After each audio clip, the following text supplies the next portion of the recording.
Hi everyone, we are going to continue our discussion of religions moving into, from Judaism moving into Christianity, which evolved out of Judaism. So let's start off here talking about the origins. Let's put the origins of Christianity on the left-hand side of your notes. Just a quick overview of what we're going to discuss because Christianity began initially in the same area of Judaism, same hearth in Israel. So we're going to take a look then at the diffusion thereof, and you can see that we're going to be talking about primarily Europe and part of Asia and then part of Africa as well.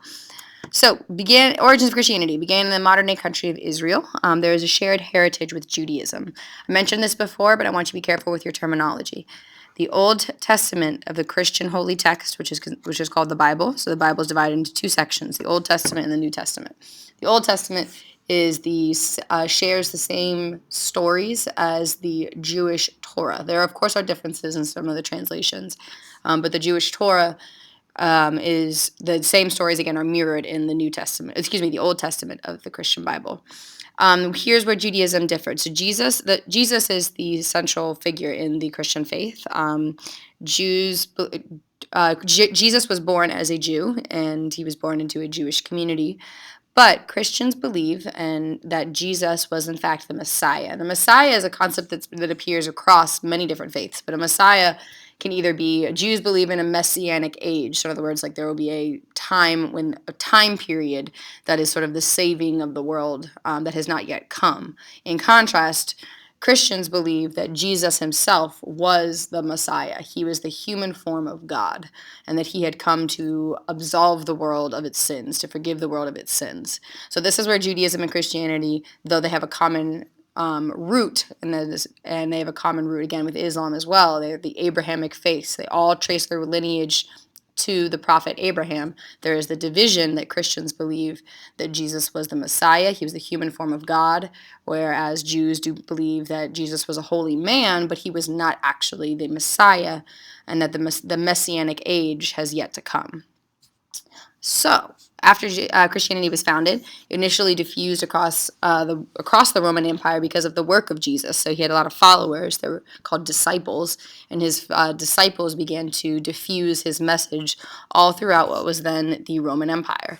The symbol of Christianity you see on the bottom left there is the cross, because the Christians have Jesus was killed by the Roman leaders at the time, and he was crucified, which was a common way to kill people at the time, which was to nail them to a cross. And Christians have adopted that symbol as the symbol of their faith and their faith in Jesus.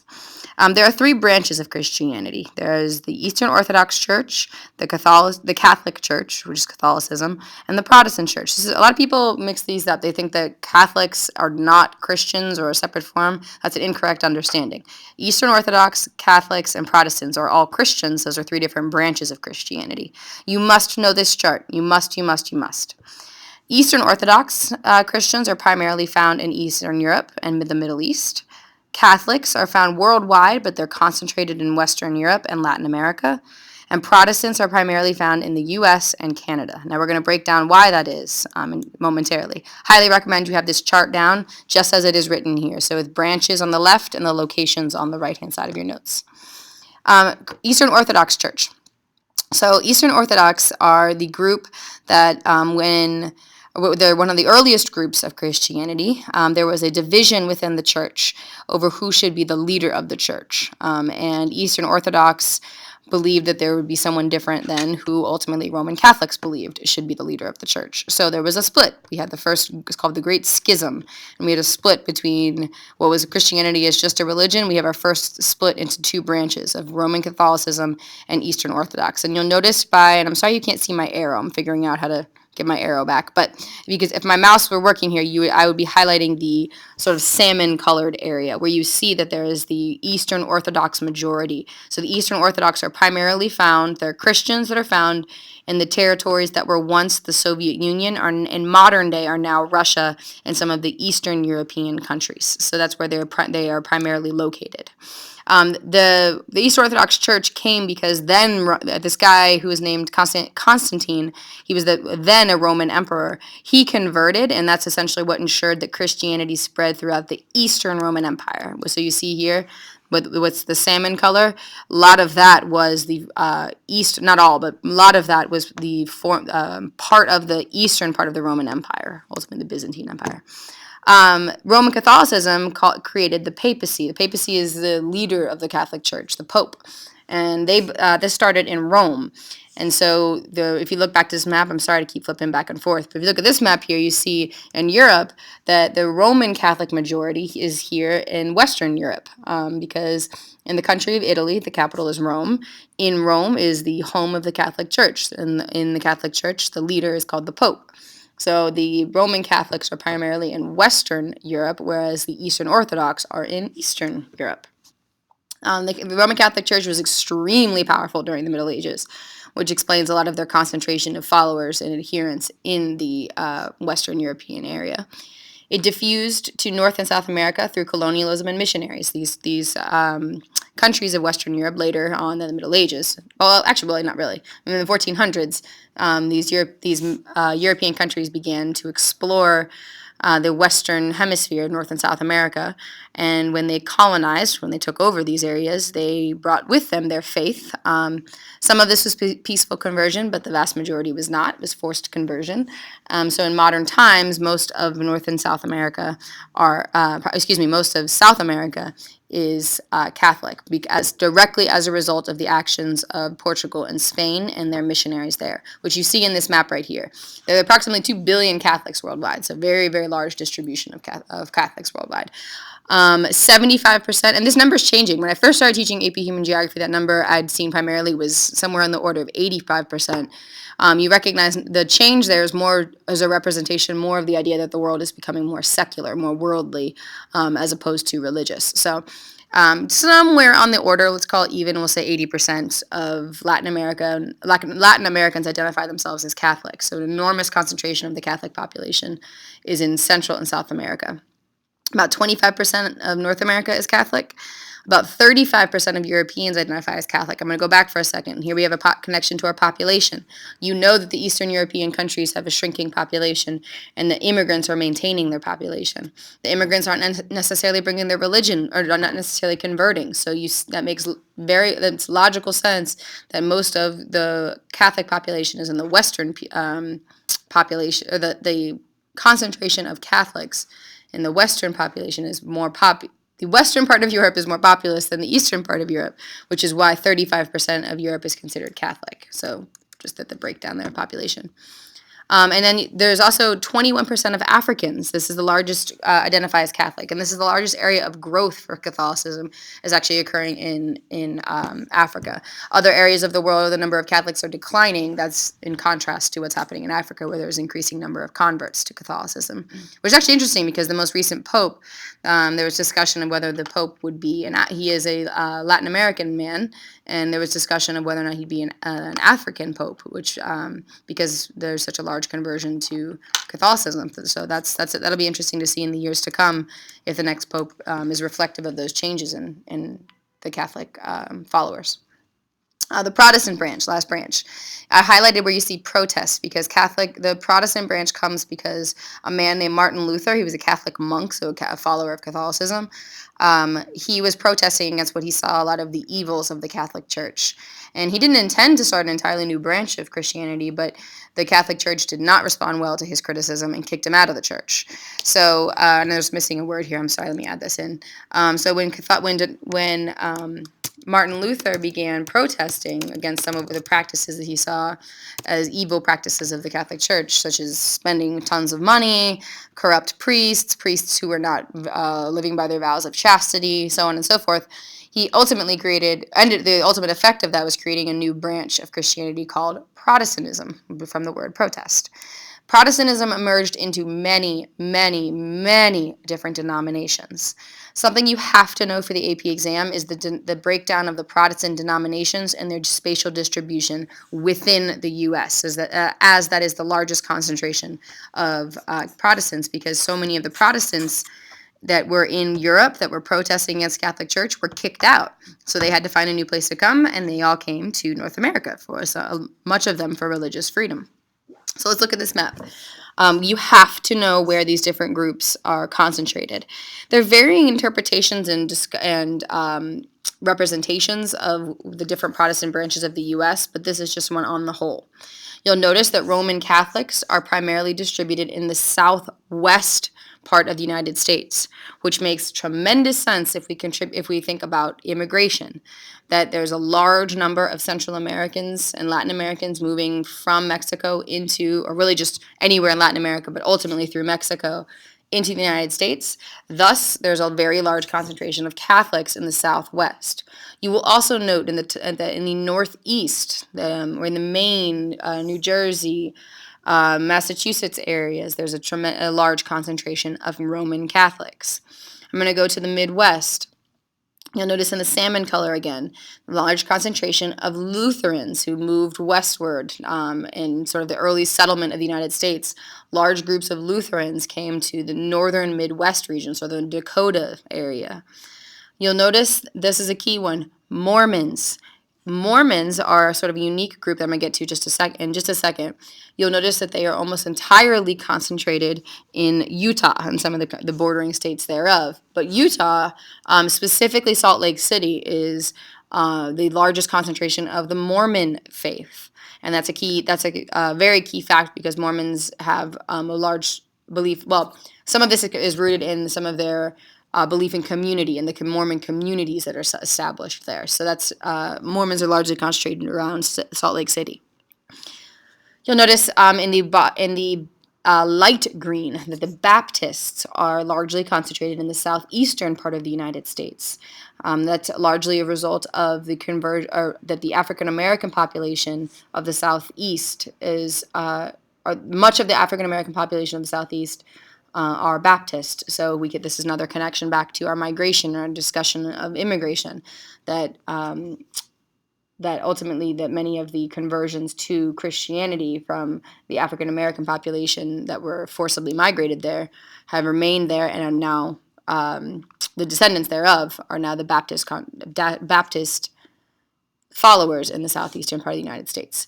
Those are the key ones. I know there are others that are represented here, such as the Methodists and the Episcopalians.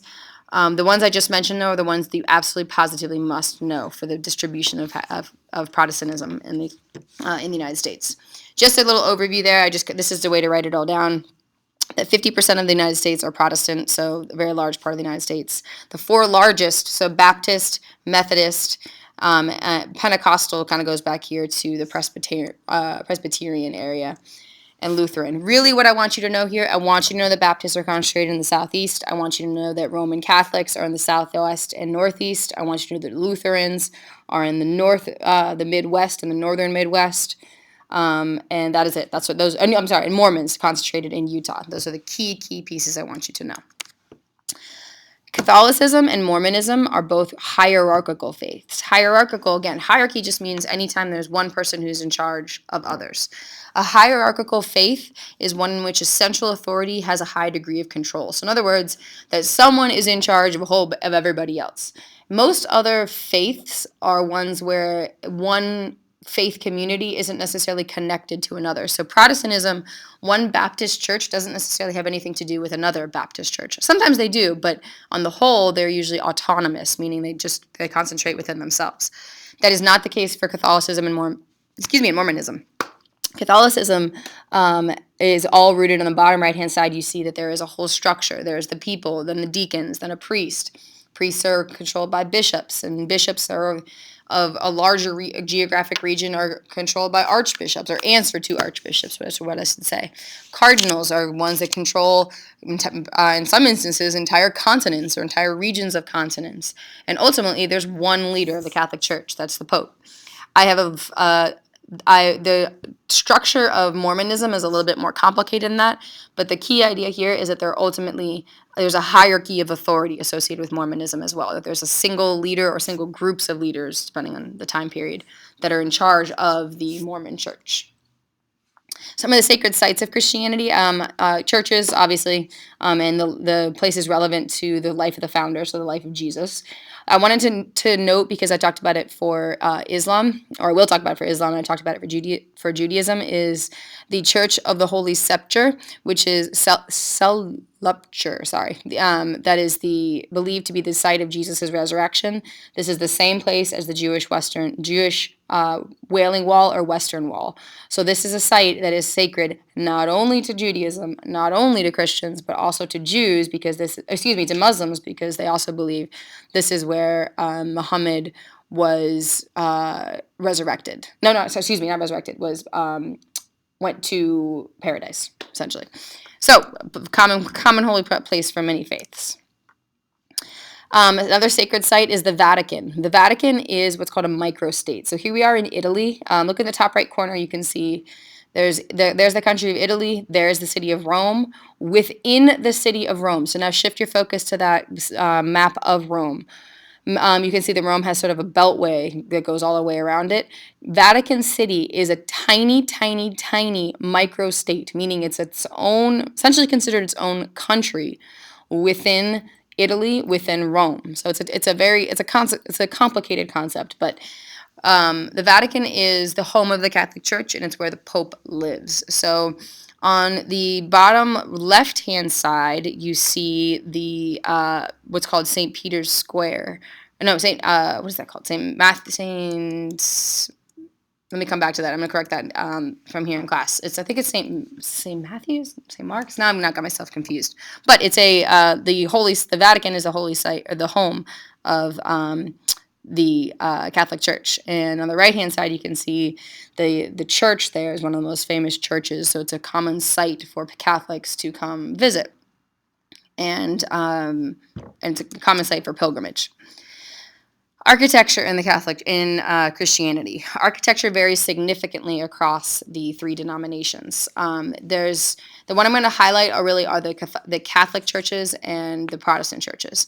So in medieval Europe, so when Catholicism was spreading in the medieval or the Middle Ages, churches were built in a sign of a cross. They were built with a long middle row, and there were two side areas. So really in the shape of a cross as a representation of their symbol of Christianity, of the crucifixion of Jesus.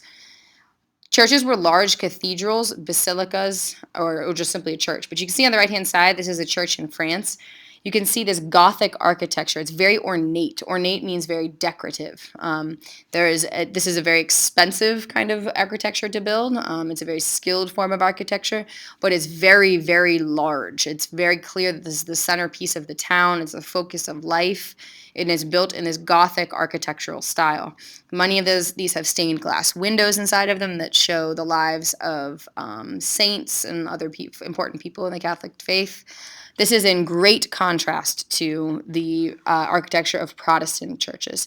When Protestants were creating their branch, they were protesting. One of the main things they were protesting against is wealth that's demonstrated here in the construction of these churches. They thought that this was sort of over the top and unnecessary. So most of the Protestant churches that are built, particularly the ones in the U.S., and that Reformation is the period when the Protestants were trying to reform the Catholic Church, but ultimately ended up creating their own branch of Christianity.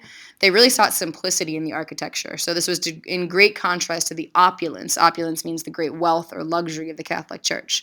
So the physical imprint on the land, you see Protestant churches tend to be much more simplistic in their style, whereas you can note here that, this is this is an impressive feat of architecture here, in contrast to the simplicity of the Protestant church. In modern day Protestant churches are sort of a new trend, particularly in namely in the United States, of this growth of mega churches. You've probably seen them on TV over the weekends, typically on Sunday mornings. An example of that would be this guy here, Joel Osteen, who's kind of I don't know much about him, his teachings, but I know that he's a little bit more on the spiritual versus doctrine side of things. But he's an example of a mega church. You look at that picture there. He's got a mega, what is that called? The big screen here, where he's speaking to thousands upon thousands of people on a weekly basis. And these mega churches it said that 40,000 people watch him every week. So this is an enormous reach. So mega churches like this, many of them found in the southwestern region of the United States, are built outside of the city center because they're so big that they need cheaper land. Lastly, Christian burial of the dead. Christians are typically, but not always, it's not necessarily required, but it's a typical practice to be buried. And Christians have actually used up more physical land for burial than any other faith, which is kind of unique. So these cemeteries, almost in a park-like setting, are usually marked by crosses. But this practice of burial is changing as the world becomes more and more populated, because we are literally using up more land and we're losing land that's available for burial at all. Okay, that's it. Here are your analysis questions. Please go ahead and do these on a separate sheet of paper, and tune in for our last flipped video about the rise of Islam.